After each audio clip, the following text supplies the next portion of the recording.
Hello दोस्तों, इस video में हम लोग डिफरेंसेस देखने वाले हैं जॉब और बिजनेस के बीच में। और आप बिना किसी रिस्क के कैसे अपना बिजनेस स्टार्ट कर सकते हैं। इसके लिए मैंने दो बुक का सहारा लिया है। पहली है रॉबर्ट कियोसाकी की कैश फ्लो क्वाड्रेंट और दूसरी है द ई मिथ रिविजिटेड। तो बिना किसी डिले के वीडियो को शुरू करते हैं। रॉबर्ट कियोसाकी कहते हैं दुनिया में सिर्फ चार टाइप के लोग हैं, ई, बी, एस और आई, और इनको हम एक क्वाड्रेंट पे दिखा सकते हैं। कोई भी आदमी कितना पैसे कमाएगा, उसके पास कितना फ्री टाइम होगा, वो डिपेंड करता है कि वो कौन से क्वाड्रेंट में है, क्योंकि इन चारों लोगों की सोच बिल्कुल डिफरेंट है। क्वाड्रेंट के लेफ्ट साइड में आते हैं ई यानी एम्प्लॉय और एस यानी सेल्फ एम्प्लॉय। ये वो लोग हैं जो पैसे को टाइम के साथ एक्सचेंज करते हैं। क्वाड्रेंट के राइट साइड में आते हैं बी यानी बिजनेस ओनर या फिर आई यानी इन्वेस्टर। ये वो लोग हैं जो पैसे से पैसा बनाते हैं या फिर किसी का वक्त लेकर पैसा बनाते हैं। तो आइए थोड़ा इन चारों को डिटेल में समझ लेते हैं। सबसे पहले आते हैं एम्प्लॉय। ये वो इंसान है जिसे जॉब की सिक्योरिटी चाहिए, हर महीने सेम अमाउंट का पेचेक चाहिए, इसे रिटायरमेंट के बाद पेंशन चाहिए, इसे हर चीज़ इंश्योरेंस के थ्रू कवर्ड चाहिए। ये कोई फाइनेंशियल रिस्क नहीं लेना चाहता। जो लोग भी जॉब कर रहे हैं वो सब इस कैटेगरी में आते हैं। ये लोग अपने टाइम के बदले में पैसे कमाते हैं। जिस दिन ये काम करना बंद कर देंगे, इन्हें पैसे भी आना बंद हो जाएंगे और गवर्नमेंट के रूल के अकॉर्डिंग ये लोग सबसे ज़्यादा टैक्स पे करते हैं। लेकिन दूसरी तरफ जो इंसान खुद का बॉस बनना चाहता है, औरों पे डिपेंडेंट नहीं रहना चाहता, वो अपनी खुद की दुकान खोल देता है। फिर वो चाहे लॉयर हो या डॉक्टर हो या फिर कंप्यूटर ग्राफिक डिजाइनर हो, वो सेल्फ एम्प्लॉयड की कैटेगरी में आता है। इनकी सबसे बड़ी गलती ये है कि ये लोग सोचते हैं कि ये लोग बिजनेस कर रहे हैं, जबकि ये लोग सेल्फ एम्प्लॉयड है। इनके पास एक ऐसी जॉब है जो इन्होंने खुद को दी है। ये लोग सोचते हैं ये परफेक्टनेस है, इनसे अच्छा कोई काम कर ही नहीं सकता, इसीलिए ये खुद काम करना पसंद करते हैं। सबसे ज़्यादा दुख की बात तो ये है कि जब ये लोग सबसे ज़्यादा सक्सेसफुल होते हैं, जब इनके पास सबसे ज़्यादा कस्टमर होता है, उस वक्त ये सबसे ज़्यादा बिजी होते हैं। इनके पास अपने फैमिली के लिए भी कोई टाइम नहीं होता। ये सारे फेमस फेस्टिवल दिवाली होली अपनी उस शॉप में गुजार रहे होते हैं जिस वक्त पूरी दुनिया एंजॉय कर रही होती है। और ये सिर्फ इनकी मेंटालिटी की वजह से है, क्योंकि ये लोग किसी पर ट्रस्ट नहीं करते। नेक्स्ट आता है आई यानी इन्वेस्टर। ये वो लोग हैं जो अपना एक्स्ट्रा पैसा औरों के बिजनेस में लगाते हैं ताकि इन्हें काम ना करना पड़े। इनके पास सबसे ज़्यादा फ्री टाइम होता है। मान लीजिए कल को आप फेसबुक के, जियो के, गूगल के शेयर खरीद लेते हैं और उन शेयर्स की वैल्यू बढ़ जाती है, तो आप इस कैटेगरी में आते हैं। लेकिन अगर हमें एक इन्वेस्टर बनना है तो सबसे पहले हमें अपने को इस फील्ड में एजुकेट करना पड़ेगा। नेक्स्ट आता है बी यानी बिजनेस ओनर। अगर आप अपना बिजनेस इस तरीके से बनाते हैं कि उसमें आपकी ज़रूरत ना पड़े, तो आप इस कैटेगरी में आते हैं। ये लोग अपना काम ज़्यादा से ज़्यादा दूसरों से करवाते हैं। ये सब बहुत ही सिस्टमैटिक मैनर में होता है। अगर ये लंबी छुट्टी पर भी चले जाएं या बीमार भी पड़ जाए तो भी इनके बिजनेस में कोई फर्क नहीं पड़ेगा। अगर आप जानना चाहते हैं कि आप एक बिजनेसमैन है या सेल्फ एम्प्लॉयड हैं, तो अपने से सिर्फ एक सवाल कीजिए कि क्या मैं ये बिजनेस छोड़कर 6 महीना छुट्टियों पर जा सकता हूँ। अगर इसका जवाब ना है तो अभी आप सेल्फ एम्प्लॉयड है, ना कि बिजनेसमैन। और सबसे मजे की बात दोस्तों पता है क्या है? हम लोग बहुत प्राउड होके बोलते हैं कि अगर मैं नहीं रहूंगा तो ये बिजनेस नहीं चलेगा। अगर आप किसी भी रियल बिजनेसमैन से पूछ लेंगे तो वो यही बोलेंगे कि वो बिजनेस, रियल बिजनेस तभी बनता है जब आपने अपने को उस सिस्टम से बाहर निकाल दिया है। अगर आपका बिजनेस आपके बिना नहीं चल सकता तो वो बिजनेस नहीं है, you are a self employed. क्योंकि बिजनेस वो है जिसे आपने अपने दिमाग से, बहुत ही अच्छे बिजनेस मॉडल से इस तरीके से सेट किया हुआ है कि अगर आप उसे 6 महीना छोड़कर छुट्टियों पर भी चले जाएं तो भी 6 महीना के बाद आपको वो बिजनेस पहले से बेटर मिलेगा।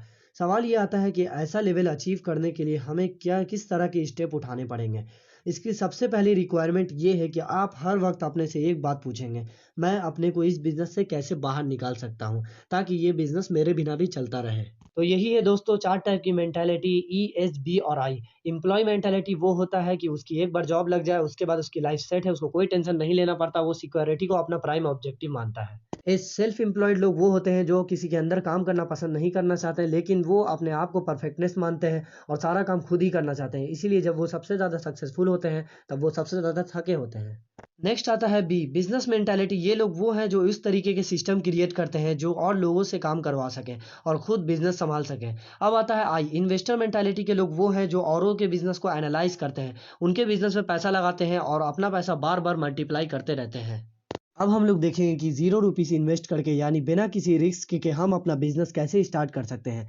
अब मैं जानता हूँ आप में से काफ़ी लोगों ने बिजनेस खोलने का सोचा होगा और शायद स्टार्ट भी किया होगा, लेकिन अगर वो बिजनेस फेल हुआ है तो इसमें आपकी कोई गलती नहीं है, क्योंकि कुछ बिजनेस मॉडल ही इस तरीके के होते हैं जिसमें काफ़ी रिस्क लेना पड़ता है और रिस्क लेने के बावजूद इस तरह के काफ़ी कम बिजनेस ही सक्सेसफुल हो पाते हैं।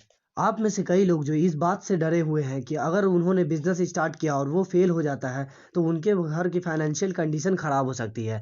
और ये मैक्सिमम केसेस में सच भी है कि हम में से हर कोई अमीर परिवार से नहीं है। जो 5-6 बार भी गलतियां कर देगा तो भी उनके फाइनेंशियल कंडीशन में कोई असर नहीं पड़ेगा।